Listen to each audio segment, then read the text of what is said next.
To install apps or games on your my.t 4K Smart Box, press on the Google Home button on your remote control to launch the Android TV homepage.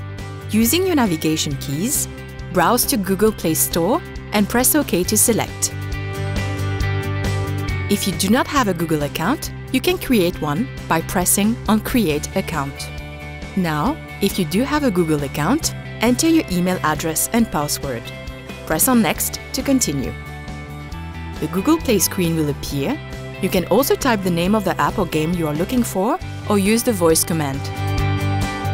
Using your navigation keys, browse to select the app or game you want to download. Press OK to confirm the selection and press on Install to start the download. Once the download is completed, press on Open to launch the game on your my.t 4K Smart Box.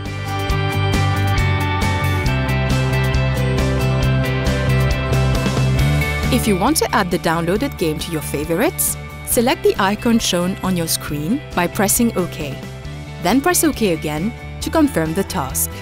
To view all the available apps, select Apps and press OK.